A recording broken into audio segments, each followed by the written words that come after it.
Hi everybody, Dan Illman along with Matt Bernier taking a look at race number 10 at Saratoga on Woodward Saturday. It's the Grade 1 Spinaway Stakes, part of the Breeders' Cup Challenge Series. This is a win and you're in for the juvenile fillies. Let's take a look at this field. It is a big field and there is some star potential in here. We'll talk about the 7 chasing yesterday in a second, the little half-sister to the legendary American Pharaoh, but we'll take the field in post-position order. We'll begin with an outsider, Matt. The number 1 Cassie's Dreamer was a debut winner earlier this meet. The horse she beat came back to earn a 65 Beyer speed figure when finishing 3rd in a maiden special. Interesting that Barclay Tagg dipped in and claimed this horse for the 50,000. She's taken a big step up in class. She certainly is, and she also has to deal with that inside post, which is never any sort of a bargain. Look, I thought she was fine in that debut. You've got to factor in it was over a muddy sealed racing surface.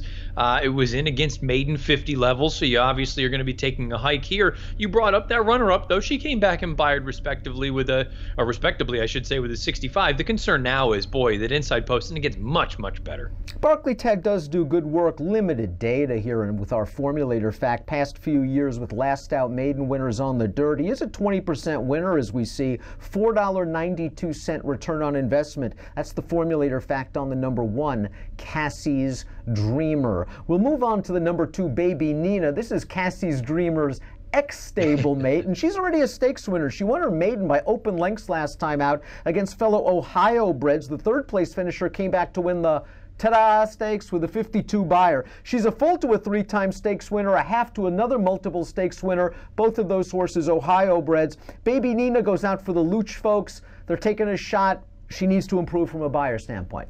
Yeah, I mean, plain and simple. She's not fast enough right now, but I suppose perhaps with a little bit of additional distance, that'll be to her advantage. Some of these other girls, not totally convinced that 7/8 is going to be their friend, but really what it boils down to is she's not fast enough. The number 3 is Virginia Eloise, and I liked her a lot going into the Grade 2 Adirondack earlier this meet based on a professional debut run and win at Belmont Park, and somehow, some way, she just fell far, far behind and was as green as the Grinch. Yes, she was out sprinted early, but it looked like she was going to get pulled up. She was climbing on the backstretch. Maybe she didn't appreciate the wet track, and then the speeds came back to her. The thing that I don't like, it was one of those fast early, slow late races. I think she's got to improve a little bit, especially from a figure standpoint, but there's something here. Yeah, in my formulator trip note, I think it was a combination of things where she clearly didn't appreciate the kickback early on, but then the way that the race just ended, I thought she was just passing tired horses at that point. And look, maybe the additional distance will be your friend. You see that pedigree at face value. Looks like she's going to want to run all day, but the problem is she all that fast? And against some of these other girls in here who look like they have legitimate superstar potential, I don't really want a shorter middling price. Great segue into the speed of the 4, Catherine the Great, who won the Grade 3 Schuylerville as the co-opening day feature of this Saratoga 2018 meet, and she did it fast with an 84 Beyer speed figure. The 4th place horse in that race came back to win the Ellis Park debutante with an 84 Beyer, but she did it winning by 13 lengths. This filly's a little willful. She'll flash her tail in the stretch when urged with the whip, but she is plenty quick. And you know what? I think the thing that I liked most about the Schuylerville, forget about the fact that she won by more than 4 lengths and that race has come back already looking pretty solid. It's the fact that she backed up that form from South Florida, and it's always a concern when you see a horse go out there and run as impressively as she did 2 starts back over a sloppy sealed racing surface. You wonder, who did she beat? Was it the wet track? Was it X, Y, and Z? The fact that she came back and proved, okay, I can go to the lead. I have that kind of speed. I can handle a fast main track. I can handle good company.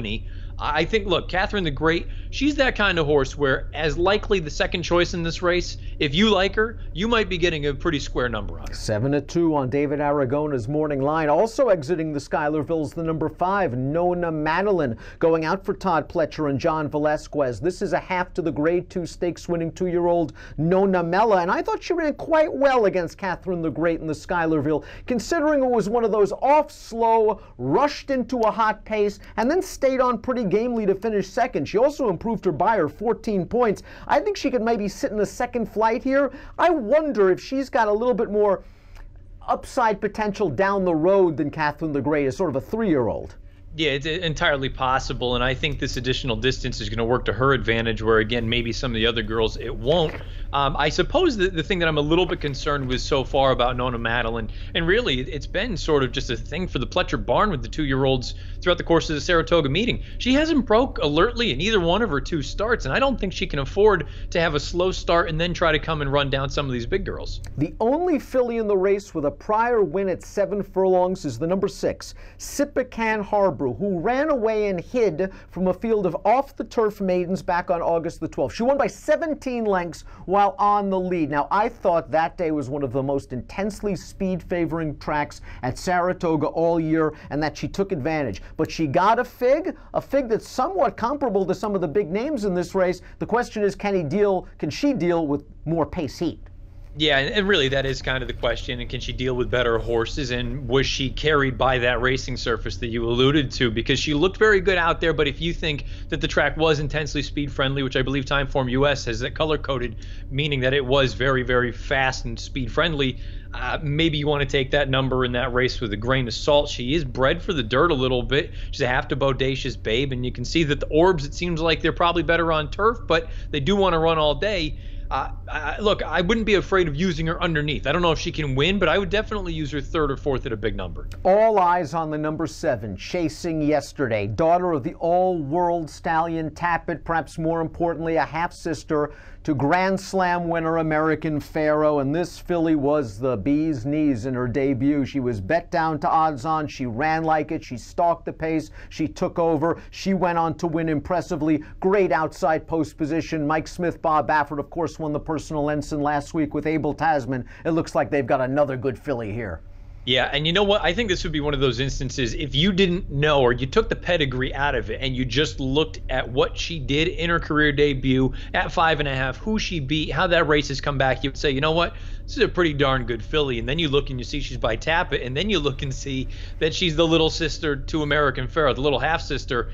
The runner-up, Honey from the South, came back under an 82 buyer in her next start. She was almost 5 lengths behind Chasing Yesterday in that career debut. And you brought up the Smith and Baffert team. It's almost like, video game numbers at this point for them. Past 5 years, Naira with Mike Smith combining with Bob Baffert, they're 13 for 15 with a 654 ROI. They're clipping at 87%. That's not normal. We don't see that. I think they're sitting on a live one here. I think she's very clearly the most likely winner of this race. And she's got some speed. Timeform US has got her outright on the lead. I'm not sure that's the game plan from Smith and Baffert here, because we know the 4, Catherine the Great. She's plenty fast, and I think they've got intentions on the lead. I wouldn't be surprised if Chasing Yesterday is sitting 2nd, but that red bar indicates this pace could be fast. Maybe it would set up for some late runners, but boy, Chasing Yesterday, if she runs back to that debut, obviously tough. The 8, Guacamole, is going to dip her feet into graded stakes competition one more time, and I thought she ran a sneaky good race in the Adirondack. The Adirondack came back slow. We talked about it. Virginia Eloise picking up the pieces of tired rivals, but Guacamole was up close to that very fast pace, and she was trying in the stretch to finish 3rd. She's paired up buyers in both of her starts, but only 56. I think she's a little bit slow, but you brought up the pace situation where that's worked against her probably in both of her lifetime starts. Hated that she didn't change leads most recently. To me, of the Pletchers, she's the one that I sit back, wait and watch. Big price on the 9, Bella Ciao, career second out winner at Gulfstream Park. Not sure what she beat in that race, that maiden race. She got a good setup as well, but Antonio Sano is an underrated trainer, as we see from this formulator fact. Last out winning 2-year-olds, 25%, $3 ROI. He knows where to place these horses, so he's showing a lot of confidence with a filly who's coming in off light buyers. Yeah, I mean, from a speed figure standpoint, she's going to need to improve. I'm not breaking any news there, but at the same time, she's the kind of horse you think that this distance might not be an issue for her. Thought she ran well enough in that most recent run down at Gulfstream. I find it funny, and this has nothing to do necessarily with her. She's one of 3 in here by Flatter, and then there's also a horse by Flatout. So the grandsire is Flatter. Flatters are everywhere in this race. Let's skip down to the 12, Love My Honey, before we reveal our picks for the Spinaway. Love My Honey beat a really professional, experienced horse in Into the South in her career debut earlier this meet. That one came back to graduate with a 73 buyer speed figure. She goes out for Michael Maker, not known for winning first time out all the time. I think Love My Honey has a tough outside post position, is going to have to deal with a tougher pace situation, but I think she has a little bit of a future considering she's a May foal. I'll watch out for her down the road. Agreed. I think she's okay. That was a really good debut. I thought it was solid. Nothing flashy, nothing off the charts, but it was professional. She went out and did what she needed to do. Then you brought up that runner-up. She was the next out winner with a 73 buyer. I just think that outside post, you're throwing a lot at her. And again, if it was against maybe a little bit of a lesser field, maybe I would be a little bit more interested. I just think this is a really talented group. Now, we respect these two favorites. I think we have to use them in any kind of multiple race wager, but we'll take some stabs at prices as we throw up our selections. You're going with the 11, Restless Rider, a perfect 2 for 2 at Churchill Downs for Ken McPeak. And the way she won that debutante stakes, not only was it the winning margin, but how she did it. Tell the folks about that trip. Yeah, it's one of those things. If you have the ability to go and take a look at the tape, I would encourage you to do so, because you go through and unfortunately there was a horse that was basically the pace setter in front of her, took a bad step and was basically pulled up. Restless Rider was directly in behind, and BJ Hernandez did a tremendous job basically just to avoid that horse. And I wouldn't have faulted them at all for saying, no, let's wrap up on her, take care of her, we'll find another spot down the road. Instead, she angles out into the clear, and she quickly kind of found her rhythm again, which that alone for me was impressive. But then the fact that she goes and absolutely blitzed the field and won by the length of the stretch, and I recognize she didn't beat anything of sort of substance in there from a talent standpoint or from a speed figure standpoint, but you just don't see horses win like that unless they are stone cold runners. I do wonder if this is going to be the spot that we get her best. I wonder, you've heard Ken McPeak talk about sort of a 3-race plan, the Spinaway, the Alcibiades, as well as the juvenile fillies back at Churchill. So maybe you don't get her best here on Saturday.